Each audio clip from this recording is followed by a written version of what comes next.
Fala galerinha do xadrez, tudo beleza? Pessoal, trouxe mais uma partida aqui desse match entre Kasparov e Kramnik valendo pelo Mundial aqui no ano de 2000, tá bom? Vale dizer aqui que é um duelo fora FIDE, né? Um torneio aqui da PCA, Professional Chess Association, que foi criada aí pelo Kasparov com a saída dele da FIDE. Ele entrou em desacordo lá com a FIDE e criou aí a PCA, então...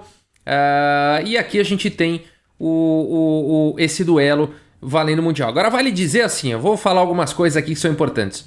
O Kasparov tá aguentando essa história de PCA sem patrocínio, porque a Intel, enfim, quando em 96 a Intel então deixou de patrocinar a PCA, né? Alguns falam que é porque o Kasparov fechou lá o match contra o Deep Blue, não se sabe exatamente se foi bem isso, né? Que a Deep Blue era da IBM, de uma concorrente da Intel. Essa é uma teoria bem aceita, mas o fato é que a PCA está desde 96 sem patrocínio. E ficar segurando aí, né? Você não consegue manter uma federação sem patrocínio muito grande, sem muita adesão, né? Então o Kasparov está vivendo anos aí de pesadelo, na minha opinião, né? Um fardo realmente segurar uma associação, sendo que a FIDE continua a todo vapor, continua recebendo grandes investimentos, tem muita gente poderosa por trás da FIDE, a União Soviética, grandes patrocinadores.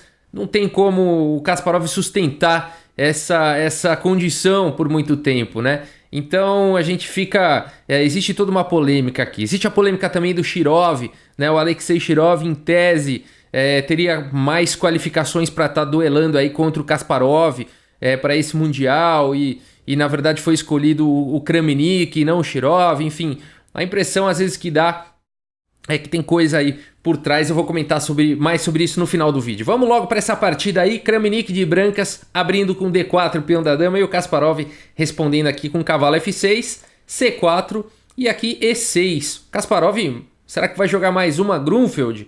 Vamos ver aí.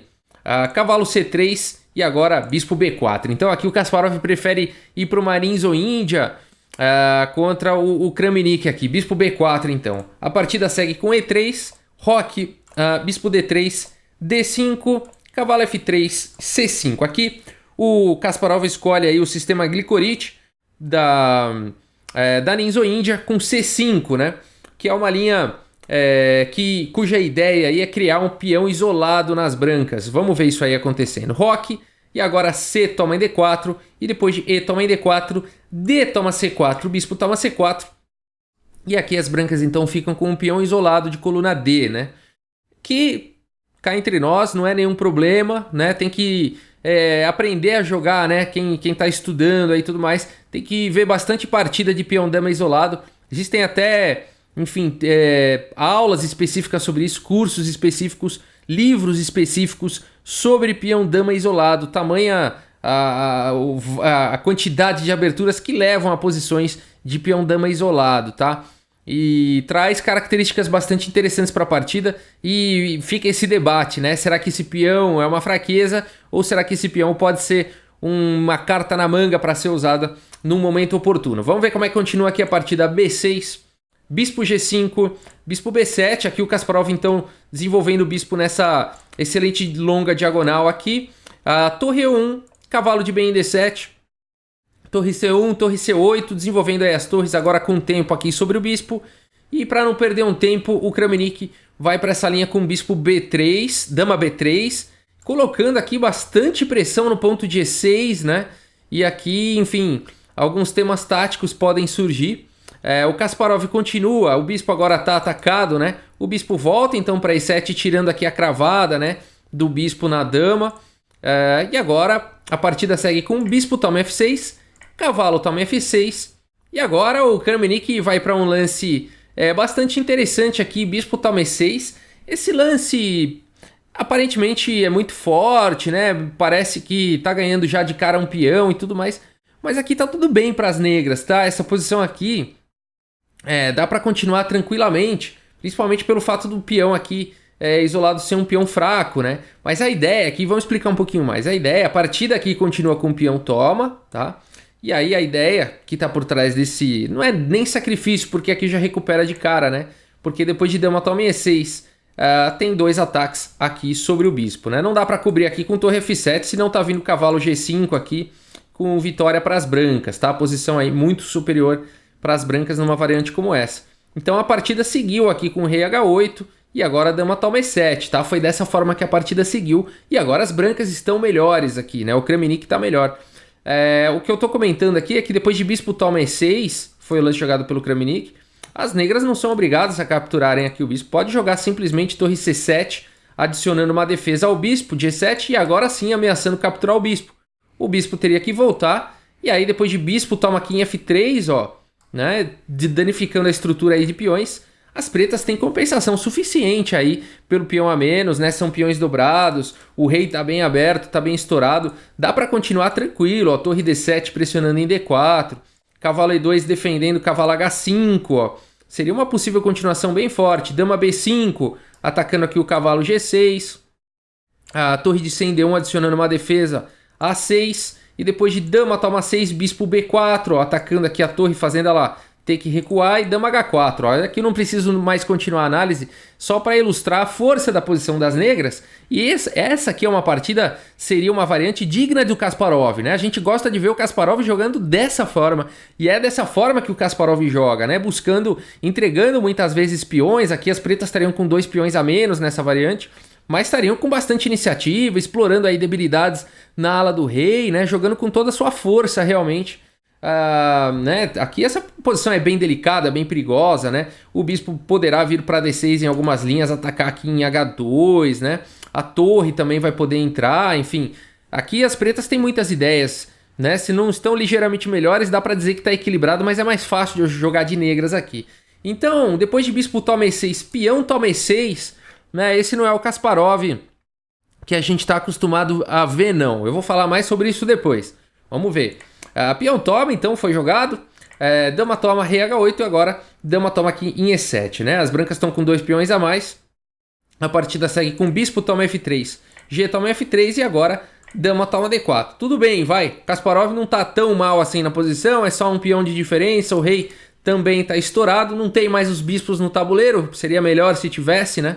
Porque aí teria mais chance de compensação pelo material a menos. A partida segue com cavalo B5, atacando aqui a dama. E agora, enfim, o Kasparov vai para esse lance aqui, dama toma B2, que perde imediatamente. Eu vou mostrar a continuação da partida, mas perde imediatamente. Aqui o Kramnik castiga rapidamente. Aqui, gente, a dama tá atacada, né? Um lance aqui natural, eu acho que bem natural da posição seria a dama D3, ó. Atacando aqui o peão de F3, atacando o cavalo em B5, né? De olho também na casa de F5 se precisar voltar. Então aqui a dama estaria muito bem colocada, né? Por exemplo, o cavalo D6 aqui atacando a torre B8, cavalo F7, cheque, rei G8, ó, cavalo E5 agora atacando a dama poderia ir para F5, ó, segurando aqui a casa G6. Então aqui as pretas conseguem segurar, né, a posição e aqui teria muito jogo ainda pela frente e talvez as pretas até consigam equilibrar numa posição como essa, né? Mas depois aqui de cavalo B5, Kasparov jogou dama toma B2, e aí perde imediatamente aqui para torre toma C8, cavalo D6. E esse cavalo está ameaçando a torre, está ameaçando a entrada em F7. Torre B8. Cavalo F7 cheque, rei G8. E agora a diferença, né, daquela outra variante que a gente viu é que agora a dama tem a casa E6 aqui. Ameaçando sequência de checkmate e tudo mais. Então aqui as pretas, né, com o cavalo aqui, enfim, dando cheque. Na verdade está ameaçando... bom, enfim, aqui as brancas estão melhores, né? De cara já, vamos ver, qualquer lance aqui vai das pretas, qualquer lance A5, poderia jogar aqui com cavalo D8. Essa aqui é a grande ameaça, na verdade, né? Dando cheque aqui, e depois do rei sair, aí você poderia até sacrificar a dama aqui, com sequência de checkmate, tá?